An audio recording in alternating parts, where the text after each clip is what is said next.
अस्सलामुअलैकुम। मैं आपका होस्ट चौधरी बाबर शरीफ कंजू। आप देख रहे हैं हमारा YouTube channel Chaudhary Babar कंजू official.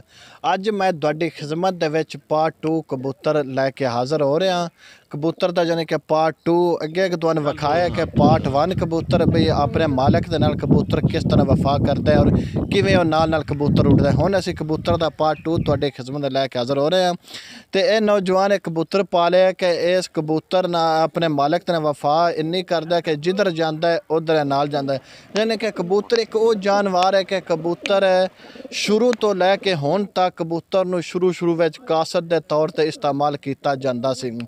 यानी कि मुख्तलिफ बादशाहां भी इस नूं कासत के तौर पर, मुख्तलिफ जंगजूआं भी इस नूं कबूतर नूं कासत के तौर पर इस्तेमाल किया। हुण भी कबूतर लेकिन कासत के तौर पर इस्तेमाल हुंदा, लेकिन हुण जदीद दौर आ गए, मोबाइल आ गया, नैट आ गया। यानी कि इस ते हुण जिद्दत दे नाल यानी कि इस कबूतर की किहड़ी है ना एक रस्म नूं उहनूं पिछे छड्ड के हुण भी जिन्हां नूं शौक है कि हुण दोने एक वाक़या मैं सुनिया कि गुज़श्ता रोज़ एक सोशल मीडिया ते एक वीडियो वायरल हुई है कि वो कबूतर अपने मालक यानी कि उत्थे शरत लगी सी गुजरावाल तो बहावलपुर तो कबूतर नूं उन्हें छड्डिया ना। तकरीबन 20-25 कबूतर है जिन्हें एक कबूतर है 560 किलोमीटर फैसला तय करके गुजराल आ गए, उस अपना जाने कि एक वर्ल्ड रिकॉर्ड कायम किया है। तो इस तरह अगर कबूतर नूं सिखाया जाए, कबूतर दे अंदर कि इतनी याददाश्त तेज़ होंदी है कि कबूतर अगर पहाड़ की चोटी ते बैठा होवे वो 500 मील यानी कि 750 किलोमीटर दूर हवा का शुकाट आवे या जिधरों हवा आ रही होंदी है वो हवा भी अपनी सुनता पिया होंदा है भी इधरों हवा आ रही है। अगर कबूतर इतनी ऊंचाई या इतनी बुलंदी ते होवे वो तां भी थले अपने घर की ज़मीन या कशिश नूं वो महसूस करके वापस कबूतर आ जाता है। अगर कबूतर नूं अपने नाल हिलाया जाए, उन्होंने चोग दी जाए तां भी फिर वो कबूतर उनके नाल मालिक दे नाल चलता है, जिधर जाता है वो जाता है। तो हुण असीं मालिक दे नाल गल करने भी कबूतर नाल इस किवें वफा कीते या कबूतर इहदे किवें वफा कीते। जी अस्सलाम वालेकुम। वालेकुम सलाम जी की नाम है तुहाडा भाई जी? भाईजान आदिल हुसैन। जी आदिल हुसैन है माशाल्लाह कबूतर असीं वेख रहे हैं और वेख्या भी है तुहाडे नाल। ये कबूतर नाल तुसां किवें हलाया जां किवें वफा तुसां इहदे नाल कीती है? ये जनाब शुरू तो छोटा सी मैं शौक सी मैनूं कबूतर नाल रखण दा और सिखाण दा।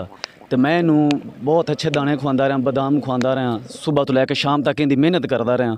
तो अज डोडेकी के सामने मैं 60-70 की स्पीड से मेरे नाल मोटरसाइकिल ते उड़दा है। जिदे भी मैं जावां काम नूं जावां वैसे मैं मोटरसाइकिल ते निकलां बाहर डेरे ते जां ये मेरे नाल रहिंदा। ये हुण कबूतर तुसीं जाने कि जेह्ड़े पाले ने ये कितने अरसे दा हो गया? ये हो गया मेरे को 5 महीने पूरे दा कबूतर हो गया। अच्छा 5 महीने पूरे दा कबूतर दूसरे कबूतरां तरह नहीं उता उड़दा या नाल नहीं जांदा? ना ना सर नहीं जाएगा, ना उड़ेगा। बस मेरे ना रहता मोटरसाइकिल से बराबर, मोटरसाइकिल नाल उड़दा जाएगा। जिधर भी जावां किसी मोटरसाइकिल हो रही जाएगा नहीं, किसी होरी बंदे वाल नहीं जाएगा, मेरे नाल ही रहेगा। अच्छा ये यानी कि कबूतर जिदे जांदा है तुसीं जांदे कबूतर ना जांदा, इहदी नूं खुराक की है, तुसीं इहनूं की खवांदे हो? सारे दी बादाम खुराक है, बादाम सुबह बादाम मैं भेज देना। मैं 4 बजे को मैं 10-12 गिरियां ने जेह्ड़ियां मैं खवाना, मैं नीरे बादाम खांदा वे। अच्छा इहनूं तुसीं कबूतर नूं डकदे कैसे चो जां रात नूं उन्हां कबूतरां दे विच डकदे जां अलहदा कोई इहदा इंतजाम है? इनका सर अलग इंतजाम है, कबूतरां दूजियां तो अलग रहिंदा वे। इनका पिंजरा अलग है, ठीक हो गया। इनका दाना पानी दूसरे कबूतरां तो अलग है, दूजियां कबूतरां नाल नहीं रह सकदा। जे अगर ऐसे कबूतर नूं दूसरे कबूतरां दे विच रात नूं डकिया जावे रवे तो फिर एक कबूतर यानी कि हिलदा है जां अपने नाल जांदा जां उन्हां नाल ही रवेदा? वो सर जीर ठीक हो गया, पर इन्हें ज्यारती अगर दूसरे कबूतरां रखी है ना फिर तो इहदे नाल ना वफाई बेवफाई करनी पौंदी है ना, क्योंकि इस मेरे नाल प्यार करदा है, इहदे नाल मैं प्यार करना। अगर दूसरा कबूतरां डकां दा तो सारी रात परेशान रहेगा और काफ़ी ज़्यादा परेशान हो जाएगा। तो मेरा मालक नहीं दस रहा मैं किहदे नाल विच भी कीता फिरना, क्योंकि शुरू तो कबूतरां तो अलग रहा है, इस कबूतर नहीं वेखे। वो तो परेशानी तो चलो मालक तो नहीं परेशान करी, असल परेशानी दूर करनी वो कोई कबूतरी भावना परेशानी नहीं दूर करो ना। कबूतरी तक नहीं पाई, बार वाले मंगदा है, बार वाले तक कबूतरी पाई नहीं, वो वखाई नहीं ना वखाई नहीं वखाई तो फिर तो गलत काम हो जाना, वाटल हो जाना, वाटल हो जाना कि ये इंसान थोड़ी एक बेवफाई करेगा। ठीक है ये तो परिंदा है। मैं बस साडे नाल एक और जवान ने असीं इन्हां कोलों भी पुछने आ भी इस कबूतर दे बारे नंदा की ख्याल है। जी अस्सलाम वालेकुम। वालेकुम सलाम। जी भाई होरी कबूतर पालिया तुहाडा इहदे बारे की ख्याल है? भाई होरें बहुत अच्छा शौक किया कबूतर पालन का।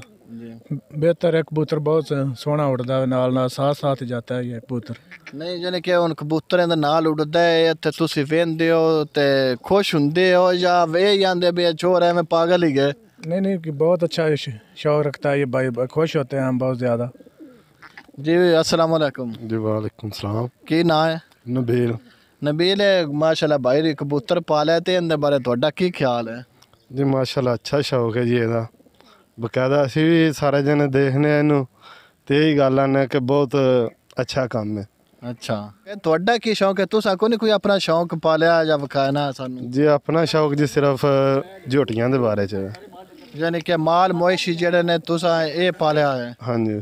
ਅੱਛਾ, ਠੀਕ ਹੋ ਗਿਆ ਜੀ। ਨਾਜ਼ਰੀਨ ਤੁਸੀਂ ਵੇਖ ਰਹੇ ਹੋ ਕਿ ਕਬੂਤਰ ਕਿਸ ਤਰ੍ਹਾਂ ਇਹ ਭਾਈਰਾਂ ਦੇ ਨਾਲ ਖੇਲ ਰਿਹਾ ਹੈ ਜਾਂ ਇਸ ਨੂੰ ਖਿਲਾ ਰਹੇ ਨੇ।